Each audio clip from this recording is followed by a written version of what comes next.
नमस्कार मित्रों, आप सभी का स्वागत है। आज हम भारत महिमा इस कविता के बारे में जानेंगे।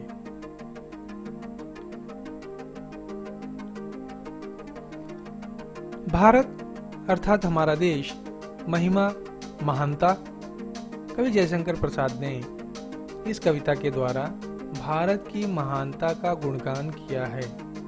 जयशंकर प्रसाद की मृत्यु आज़ादी से पूर्व हो गई थी और इस कविता का समय वह था जब हमारा देश गुलामी की जंजीरों से जकड़ा हुआ था।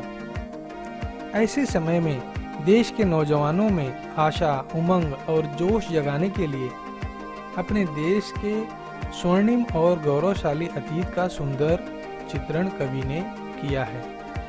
कवि जयशंकर प्रसाद हिंदी साहित्य के महान कवियों में, साहित्यकारों में से एक रहे हैं। इन्होंने अनेक कविताएं, काव्य, नाटक और उपन्यास लिखे। उन्हें छायावाद के 4 स्तंभों में से एक माना जाता है। इस कविता का उद्देश्य, कवि ने कहा है कि भारतीय संस्कृति के गौरवशाली अतीत, मानवीय और प्राकृतिक सौंदर्य का सुंदर चित्रण करते हुए वे कहते हैं कि हमें अपने अतीत पर गर्व होना चाहिए और आवश्यकता पड़ने पर अपने देश के लिए अपना सर्वस्व न्यौछावर करने के लिए तैयार रहना चाहिए।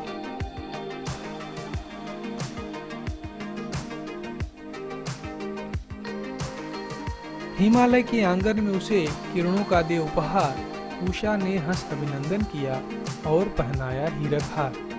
भारतवर्ष की महिमा का गुणगान करते हुए कवि कहते हैं कि सूर्य सबसे पहले अपनी किरणों की भेंट हिमालय के आंगन अर्थात भारतवर्ष को देता है। उषा हंसकर भारत का अभिनंदन करती है और उसे हीरो का हार पहनाती है। हीरो का हार, जब सूर्य की किरणें हिमालय पर पड़ी बर्फ पर पड़ती हैं तो वह बर्फ हीरे के समान चमकने लगती है। इस प्रकार कवि ने उसकी तुलना हीरो के हार से की है।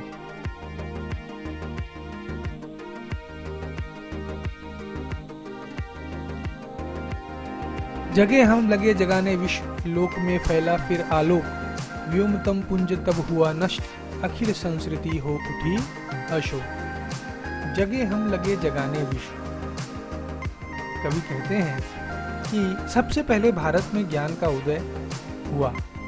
हम सभी जानते हैं कि नालंदा विश्वविद्यालय, तक्षशिला विश्वविद्यालय हमारे देश के प्राचीनतम विश्वविद्यालयों में से एक रहे हैं, जब विदेशों से लोग आकर यहाँ पर ज्ञान ग्रहण करते थे। जगे हम लगे जगाने विश्व, सबसे पहले ज्ञान का प्रकाश या साक्षर हम हुए, उसके बाद लोक में फैला फिर आलोक, तब पूरे संसार में इसका प्रकाश धीरे धीरे फैलने लगा।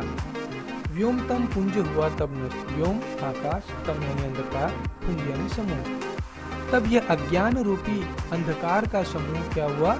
नष्ट हो गया और अखिल यानी पूरा संपूर्ण संस्कृति संसार क्या हुआ?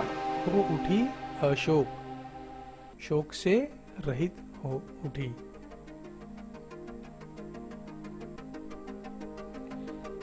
कवि कहते हैं कि विमल वाणी ने वीणा ली, कमल कोमल कर में सप्रीत, सप्त स्वर सप्त सिंधु में उठे, छिड़ा तब मधुर साम संगीत। सबसे पहले विद्या की देवी माँ सरस्वती की कृपा भारतवर्ष पर हुई।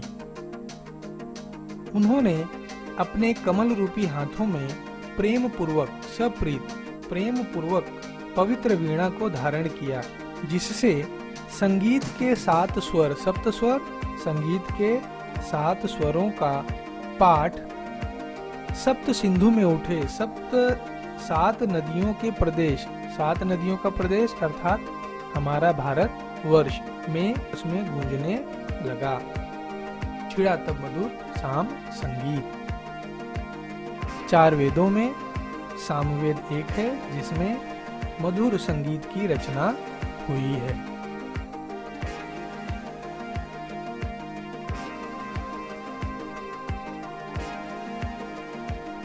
विजय केवल लोहे की नहीं, धर्म की रही धरा पर धूम। भिक्षु होकर रहते सम्राट, दया दिखलाते घर घर घूम। आगे कवि कहते हैं कि भारत में केवल लोहे से बनी तलवारों की शक्ति से अधिक धर्म और मानवता का बोलबाला रहा। अर्थात यहाँ पर केवल हमने तलवारों के दम पर जीत हासिल नहीं की, बल्कि धर्म के राह पर चलते हुए हमने लोगों के हृदय को जीता। इसका उदाहरण सम्राट अशोक हैं, जिन्होंने साधारण भिक्षु बनकर लोगों की सेवा की। भिक्षु होकर रहते सम्राट, ये सम्राट कौन है? सम्राट अशोक। भिक्षु बनकर लोगों की सेवा की और दया दिखलाते घर घर घूम। घर घर घूम कर दया का प्रचार प्रसार किया और लोगों के हृदय को जीत लिया।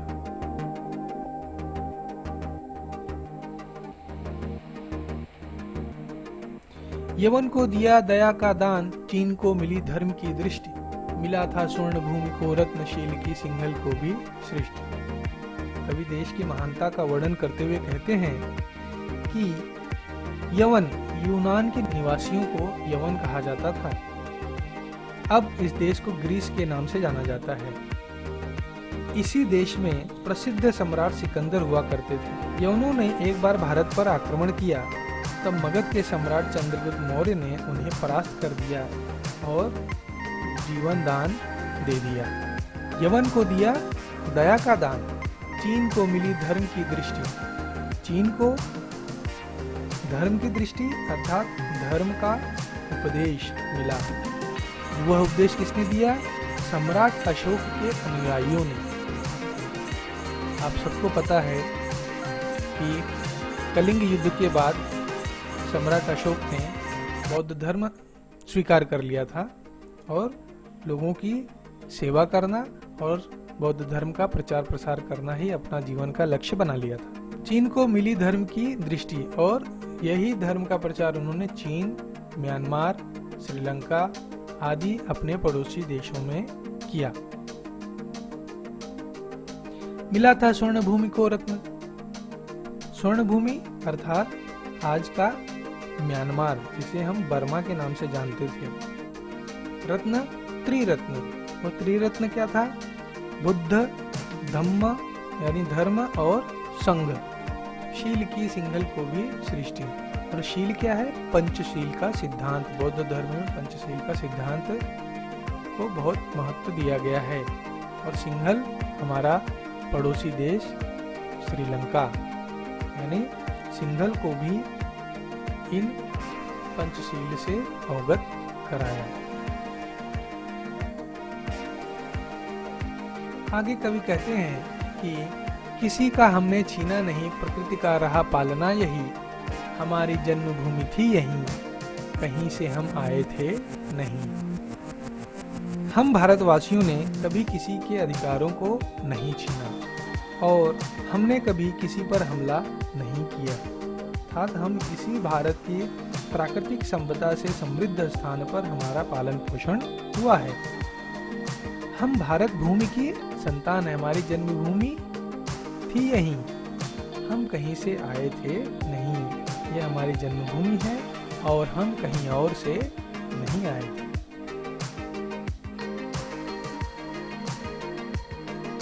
कवि कहते हैं कि हम चरित थे पूत पूजा में शक्ति, नम्रता रही सदा संपन्न। हृदय के गौरव में था गर्व, किसी को देख न सके विपन्न। अर्थात हम भारतीयों के चरित्र पावन हैं, पवित्र हैं और हमारी भुजाओं में शक्ति है। फिर भी नम्रता सदा रही संपन्न। हमारे भीतर सदैव नम्रता छलकती है। हम भारतवासी सदैव अपने अतीत पर गौरवान्वित रहते हैं। हृदय के गौरव में था गर्व, अर्थात हम हमेशा गौरवान्वित रहते हैं अपने अतीत को लेकर, किसी को देख न सके विपन्न। और हम विपत्ति में एक दूसरे का सुख दुख बांटने की विशेषता रखते हैं। हम किसी को दुख में देख नहीं सकते। कवि कहते हैं कि हमारे संचय में था दान, अतिथि थे सदा हमारे देव, वचन में सत्य हृदय में तेज, प्रतिज्ञा में रहती थी टेव।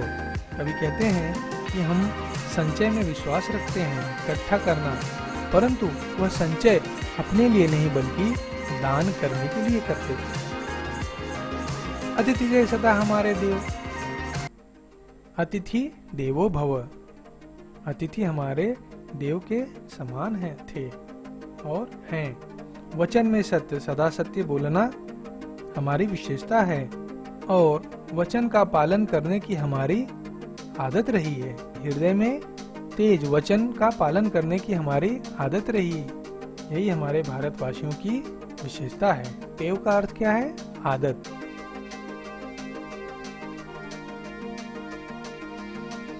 भारत की महिमा का वर्णन करते हुए कवि कहते हैं कि वही है रक्त, वही है देश, वही साहस है वैसा ज्ञान, वही है शांति, वही है शक्ति, वही हम दिव्य आर्य संतान। कवि कहते हैं कि हमारा खून वही है, हमारा देश वही है, हमारे अंदर साहस और हिम्मत वही है। हम उसी प्रकार से ज्ञानी हैं जैसे हमारे पूर्वज हुआ करते थे। हमारे अंदर वही शांति की इच्छा है, हमारे अंदर वही शक्ति है, वही हम दिव्य आर्य संतान हैं। हमें गर्व है कि हम उन्हीं आर्यों की संतान हैं जैसा हमारे पूर्वज हुआ करते थे।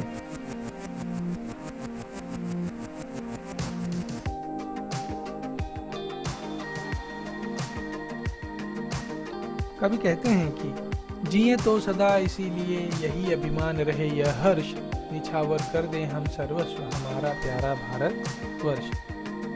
कवि कहते हैं कि हमारे जीवन में देश सबसे ऊपर होना चाहिए। जिए तो सदा इसी के लिए, यही अभिमान रहे है यह हर्ष। हमें अपने देश के लिए हमेशा अभिमान होना चाहिए, गर्व होना चाहिए, खुशी होनी चाहिए। निछावर कर दे है सर्वस्व, हमें सब कुछ अपना निछावर करने के लिए तैयार रहना चाहिए आवश्यकता पड़ने पर। हमारा प्यारा भारतवर्ष, ये हमारा देश, हमारा प्यारा भारतवर्ष है। इसके लिए हमें सदैव अपना सर्वस्व निछावर करने के लिए तैयार रहना चाहिए। इस प्रकार यह कविता यहाँ समाप्त होती है। यदि कोई सवाल, कोई सुझाव हो तो अवश्य कमेंट बॉक्स में जाकर कमेंट करें और आप लोगों से अनुरोध है कि इस वीडियो को ज़्यादा से ज़्यादा लाइक करें, शेयर करें और सब्सक्राइब करें। नोटिफिकेशन पाने के लिए बेल आइकॉन ज़रूर दबाएं। धन्यवाद।